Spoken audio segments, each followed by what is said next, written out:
Perkenalkan, nama saya Sumbau Siabun Sundoy.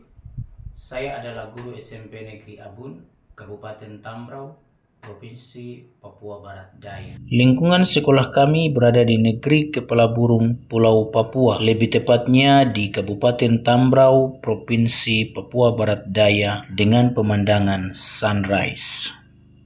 Semua anak-anak memiliki potensi diri masing-masing, sebagaimana dalam pandangan Ki Hajar Dewantara bahwa anak-anak memiliki kekuatan kodrat. Anak-anak Papua, secara khusus anak suku Abun dan Empur, pun memiliki kekuatan kodrat itu. Namun banyak generasi muda kehilangan bakatnya karena tidak mendapat dukungan, tuntunan, serta tidak ada yang memimpin mereka. Siswa yang ditamatkan tidak melanjutkan pendidikan, tetapi malah kembali kepada habitat berburu, berkebun, dan melaut. Selama kurang lebih 7 tahun saya mengajar di SMP Negeri Abun, saya melihat pembelajaran itu tidak memerdekakan siswa untuk mandiri dan kreatif. Jika HP Android yang bukan potensi lingkungan setempat dapat dikuasai dan digunakan untuk berbagai hal, maka teknologi lainnya pun dapat dikuasai oleh siswa, asal ada yang bersedia memperkenalkan dan melatih bagaimana penggunaannya. Dengan dasar inilah saya menghadirkan musik keyboard di daerah terpencil ini untuk menggali potensi siswa yang masih abstrak ini. Dengan harapan ketika kelak nanti musik bisa membantu mereka untuk menggapai cita-cita yang setinggi-tingginya. Untuk menerapkan strategi pembelajaran diferensiasi untuk menggali potensi siswa dalam bermain musik keyboard sebagaimana yang saya lakukan di SMP Negeri Abun adalah siswa memberi salam dan doa.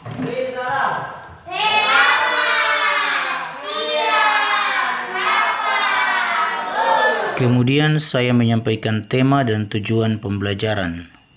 Tema kita pada pertemuan ini adalah pintar bermain musik keyboard. Tujuan kita mempelajari materi ini adalah yang pertama, mahir membunyikan musik keyboard dan mahir mengiringi sebuah lagu. Setelah itu saya memberikan pertanyaan pemantik. Siapa yang sudah pernah melihat musik keyboard? Saya Pak Guru. Ya, silakan Eli. Saya pernah melihat orang bermain keyboard di TV. Selain pertanyaan pemantik, saya juga melakukan asesmen awal untuk mengukur kemampuan siswa dalam memahami teori dan juga kemampuannya dalam bermain alat musik keyboard. Dari hasil asesmen awal, siswa semua belum memahami apa itu notasi dan akord. Pak Guru sudah melihat kamu punya hasil tentang apa itu notasi dan apa itu akord.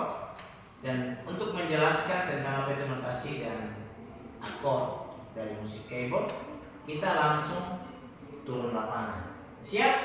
Siap. Ini keluar duluan. Jadi. Dan untuk bisa memahaminya, siswa diajak untuk langsung mengenal notasi dan akord melalui bermain keyboard, sekaligus melakukan tes kemampuan dalam membunyikan notasi dan akord.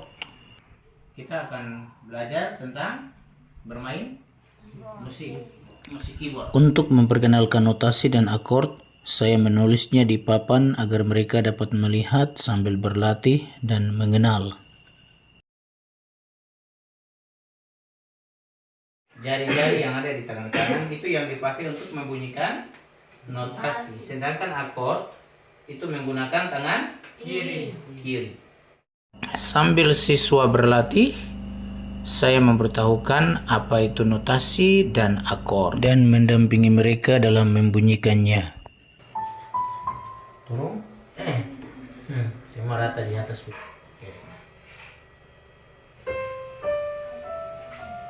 Setelah mengetahui kemampuan siswa, maka mereka berlatih perorangan selama 1 minggu dengan alokasi waktu 1 jam per siswa.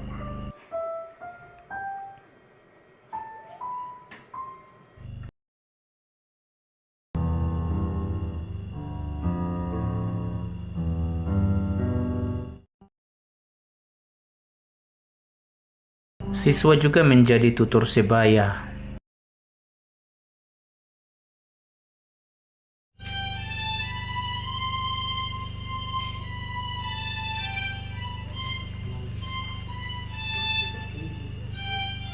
Setelah latihan selama seminggu, maka dilaksanakanlah asesmen dan evaluasi pembelajaran.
Siswa yang tidak disiplin dalam latihan diberikan bimbingan dan kesempatan untuk bisa berlatih seperti teman lain.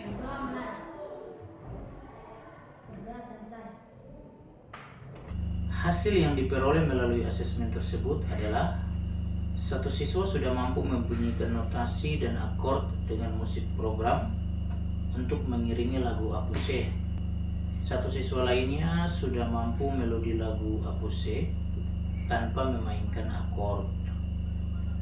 Dua siswa lainnya sudah mampu membunyikan notasi do re mi fa sol la si do dan akord secara bersamaan. Satu siswa hanya membunyikan notasi dan akord secara terpisah. Dan dua siswa lainnya belum bisa sama sekali. Hal ini disebabkan karena mereka tidak disiplin dalam berlatih. Tindak lanjut yang akan dilakukan adalah siswa yang sudah mahir melanjutkan pelajaran berikutnya dan yang lainnya mempelajari kembali sesuai dengan bagian yang belum dikuasai masing-masing siswa. Tantangan yang dihadapi dalam pembelajaran ini adalah yang pertama, ada siswa yang selama latihan tidak disiplin, harus dipanggil lagi dari rumah. Yang kedua, ada juga siswa yang mengikuti orang tua ke hutan untuk berburu dan tinggal di hutan selama seminggu. Yang ketiga, ada juga penggunaan listrik yang terbatas, sehingga saya menyediakan listrik dari tenaga surya di rumah untuk bisa menunjang semua kegiatan pembelajaran. Sekolah telah menyediakan listrik, tetapi sangat terbatas penggunaannya. Hanya bisa dipakai di malam hari dari jam 7 sampai dengan jam 12 malam untuk kebutuhan guru, dan kami memanfaatkan itu untuk pakai latihan. Namun terkadang terganggu dengan aktivitas keluarga, tetapi itu tidak mengurangi semangat, tetap terlaksana pembelajaran ini, karena yang ingin saya capai adalah tujuan akhir. Saya ingin melihat tujuan akhir itu harus berhasil. Seperti itu.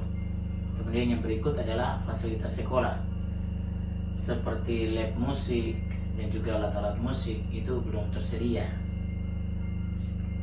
Namun walaupun begitu, kami bisa menyediakan dari apa yang kami miliki. Seperti keyboard ini adalah milik saya, tapi saya pakai untuk pembelajaran di sekolah.